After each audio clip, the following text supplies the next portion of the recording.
Muy buenos días. En esta oportunidad vamos a desarrollar el examen de admisión a la UNEVAL. Ahí está, ¿ya? Es un examen que por la pandemia se postergó para diciembre. Ahí dice bien claro, diciembre 2020. Me corresponde a mí desarrollar la parte de anatomía y luego la parte de biología, ¿ya? Pregunta de anatomía.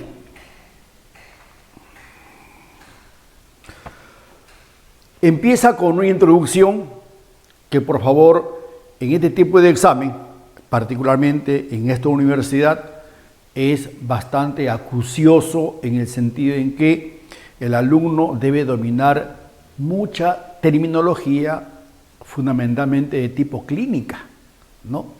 Bien, empezamos. Dice lo siguiente, está en la pizarra. María, de 24 años, ingresa al servicio de obstetricia. No, es una mujer que parece gestando, embarazada. Tiene 1,40 m de talla, 1,40 m, relativamente es talla baja. Primigesta. ¿Qué significa primigesta? Que es su primera gestación, ¿ya? Con 37 semanas. Se supone que 37 semanas aún no vienen los trabajos del parto, ¿no? Debe ser posterior, por lo menos semana 40. En ese caso, ¿qué decimos? Es un pretérmino, pretérmino. Aún no le corresponde, pero al parecer ya está, ¿no?, con trabajos de parto. 37 semanas de gestación. Al concluir el examen ginecológico de rutina, el obstetra, es un varón, refiere haber tratado el promontorio. Esta palabrita promontorio hay que subrayarla, ¿ya? Tenemos que subrayarla. Aquí está, promontorio. ¿Qué es el promontorio?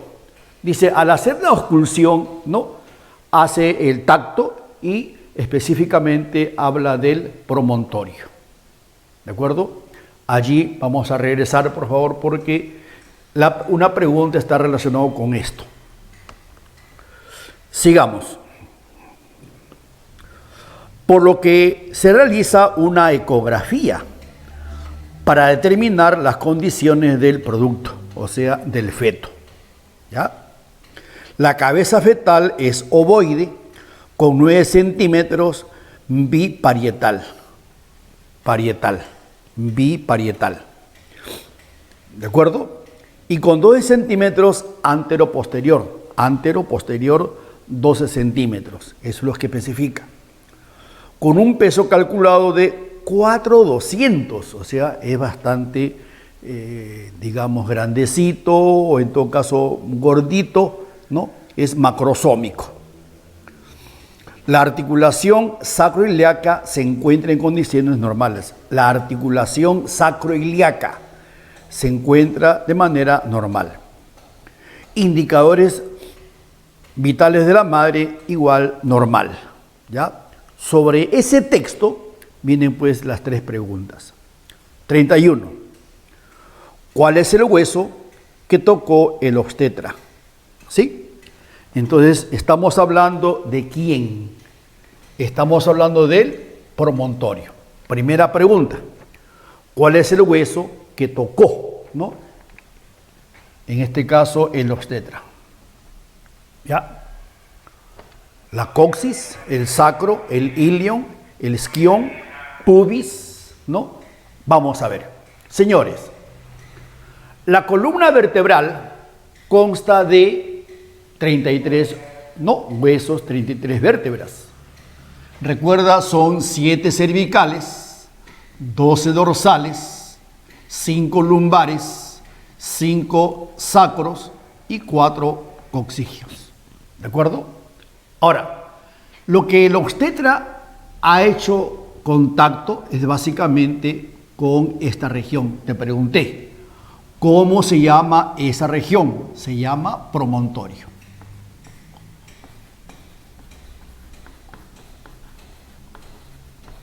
El promontorio está ligado o representa a qué tipo de huesos sacros, ¿ya?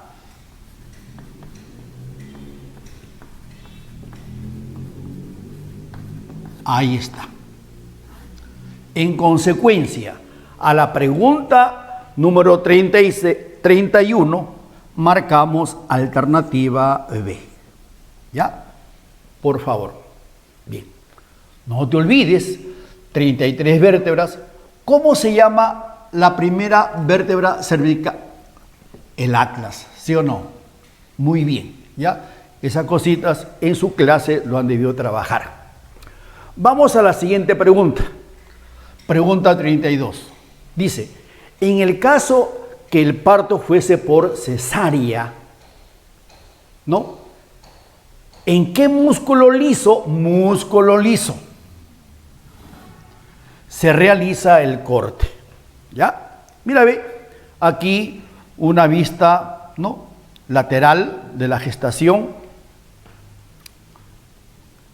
la vagina y acá el útero. Tú sabes que la gestación ocurre específicamente en el útero. Y acá el embriocito y lógicamente el útero se empieza a dilatar, a agrandar conforme el embrión está desarrollando. Lo que hemos hecho es hacerte recordar que el útero presenta tres capas. La capa externa, perimetrio, la capa media, miometrio y la capa interna, que se desprende normalmente con la menstruación, se llama el endometrio, ¿sí o no? El endometrio. Muy bien. Si el proceso es por cesárea, señores, los músculos rectos del abdomen se tienen que mover hacia un costado y el corte ocurre a nivel de la piel, tejido adiposo, el peritoneo, y de esa manera llegamos a ¿dónde? Llegamos al útero. ¿De acuerdo? En el útero vamos a cortar esta pared del útero y la parte que tiene músculo liso es el miometrio. Ahí está. Músculo liso. Por ese motivo, en esta pregunta vamos a marcar alternativa D. Ahí está. Alternativa D. ¿De acuerdo? Por favor, avanzamos. Luego dice, tercera pregunta respecto al tema. ¿A qué tipo de articulación,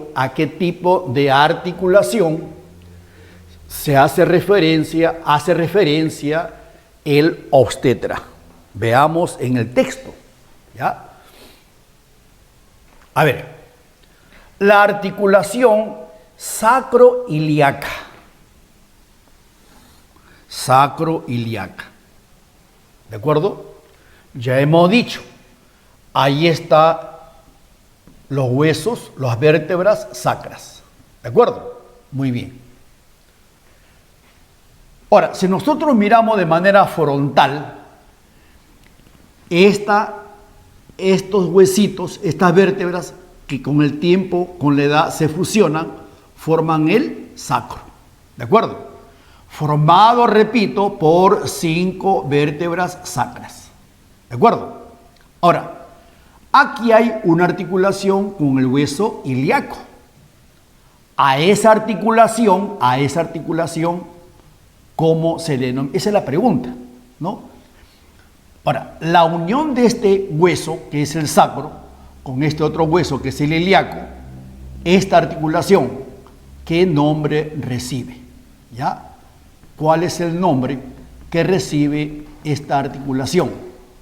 Y esa articulación sin desmosis, ¿ya? Articulación.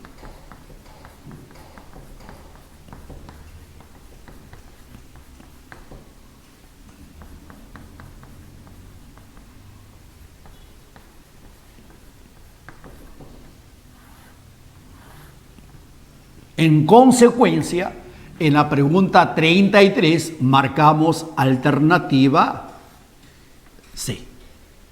¿De acuerdo? Muy bien. Siguiente párrafo de lectura. Dice, Javier, aquí estamos, por favor, aquí estamos.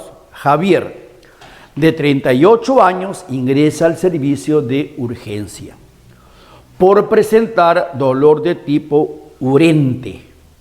Profe, ¿qué cosa es urente? La palabra urente significa quemar, arde, quema, no soporto, me quema. Eso se llama urente. ¿Ya? Dice retroesternal. Tú sabes que este huesito se llama esternón. Si dijésemos anteroesternal sería acá, pero es retro, o sea, en la parte posterior interna. Retroesternal, a esa altura siente ese dolor que a él le quema, le arde. ¿De acuerdo? De eso estamos hablando. ¿Ya? Acompañados con episodios de disfonía.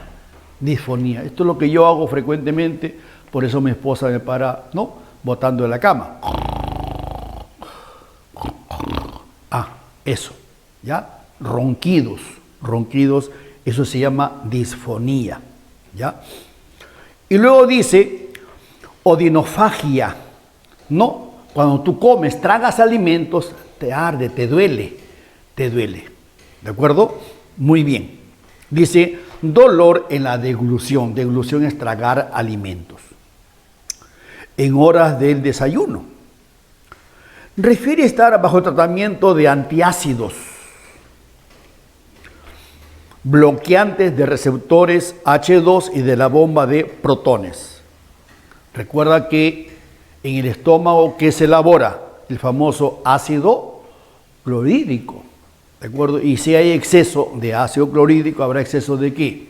De hidrógenos, de protones, que producen el exceso de protones en el pH, ¿qué produce? ¿Alcalinidad o acidez? Acidez. Por el exceso de iones, hidrógenos o protones. ¿Ya? Eso. Pasa interconsulta con el gastroenterólogo, quien observa reflujo gastroesofágico, reflujo, que el alimento se le regresa, ¿no? Reflujo. Con quemaduras del esfínter esofágico inferior y la laringe. ¿Ya? Bien. Pregunta.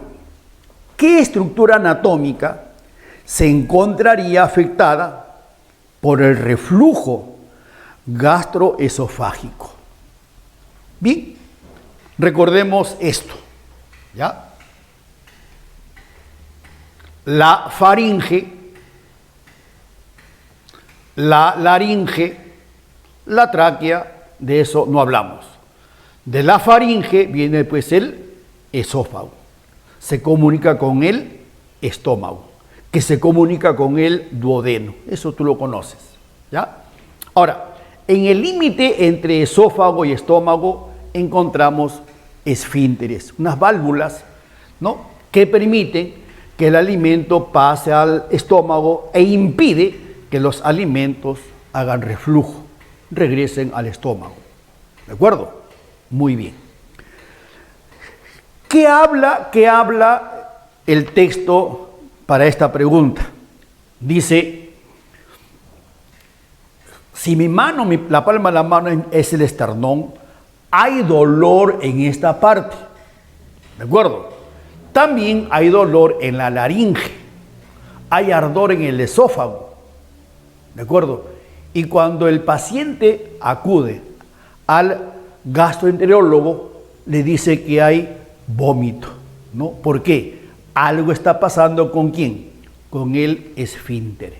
El esfínter esofágico que no controla, no regula, ¿no?, que los alimentos no regresen al esófago. Además, hay exceso de protones. Y el exceso de protones, ¿qué produce? Lógicamente, acidez. ¿De acuerdo? Muy bien.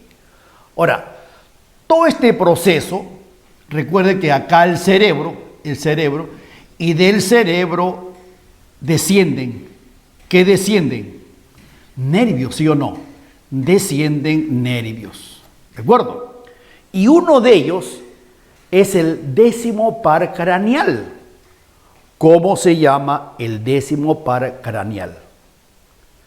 Vago. ¿Ya?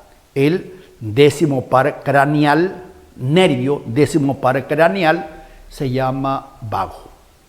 Que a esta altura tiene pues dos ramificaciones. Y una de ellas, ¿no?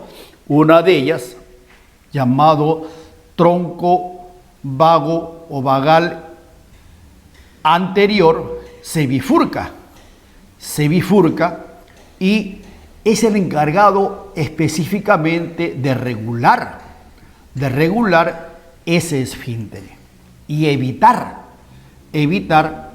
que ocurra reflujo, ¿no?, de los alimentos hacia el esófago, hacia la faringe, laringe, la boca.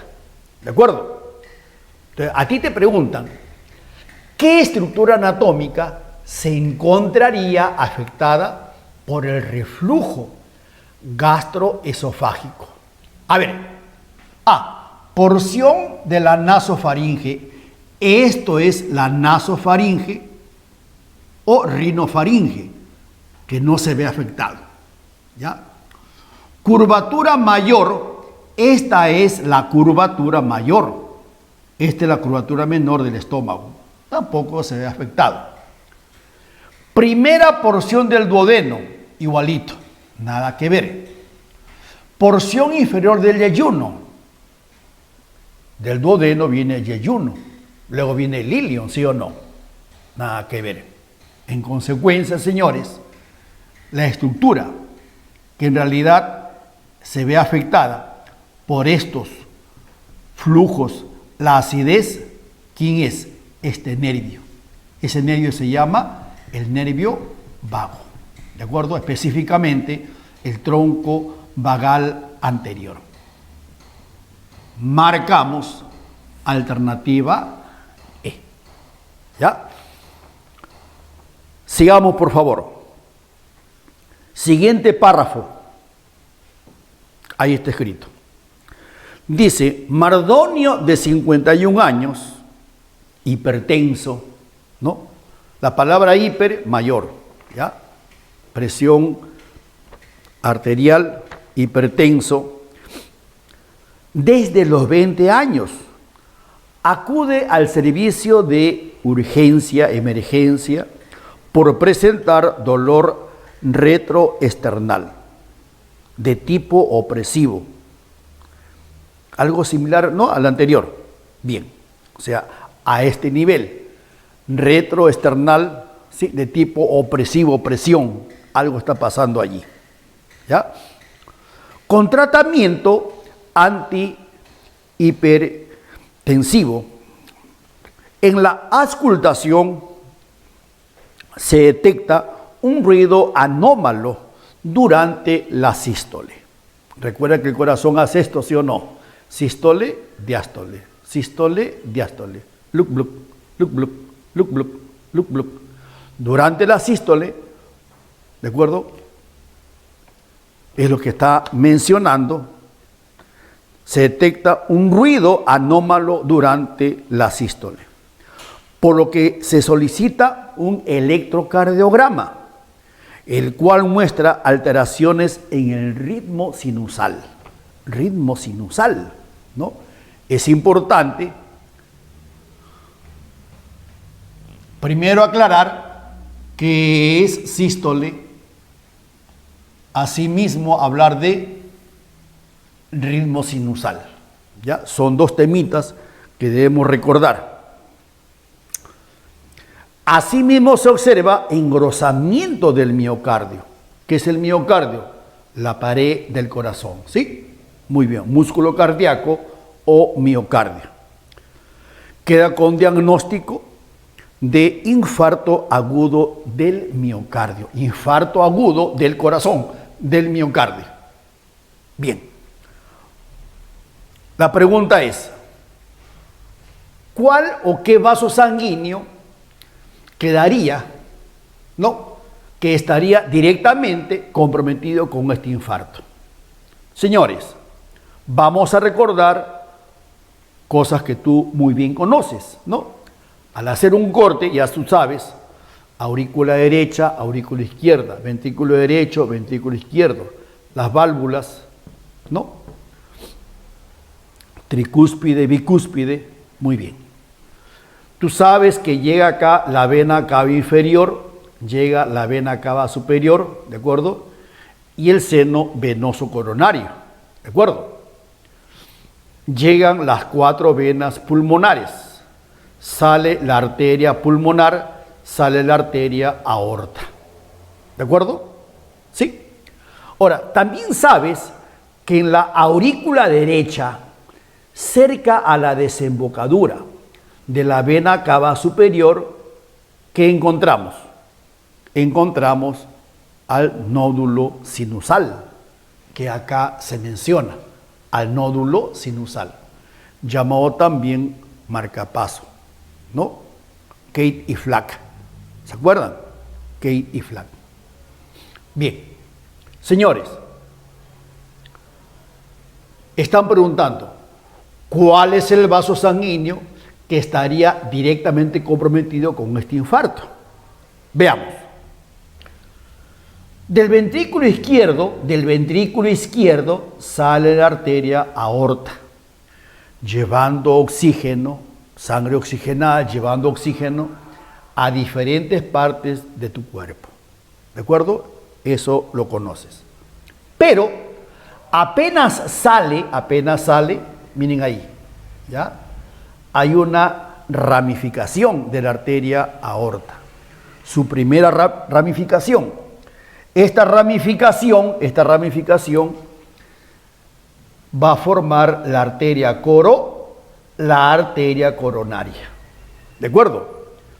Que va a irrigar, a alimentar ¿a quién? ¿A quién? Al miocardio. ¿Correcto?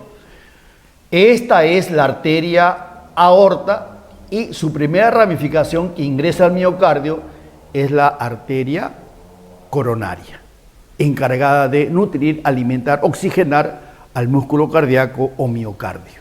¿De acuerdo? Bien. ¿Qué es una aterama o ateroma? ¿Se acuerdan? Acumulación de triglicéridos, de grasas. ¿De acuerdo? Bien, si una persona, por lo general, esos grumos de grasa se desprenden y lo tienes en la arteria coronaria, esto va a obstruir la oxigenación del miocardio. Y como consecuencia de ello, un infarto, un paro cardíaco y la muerte del individuo. ¿De acuerdo? La famosa aterosclerosis. ¿Sí? Muy bien. Señores, exactamente esta arteria, llamado arteria coronaria, es la que está comprometida en este proceso de infarto. ¿De acuerdo? En esa pregunta, número 35, marcamos alternativa E. Ahí está. ¿De acuerdo? ¿Sí? Muy bien.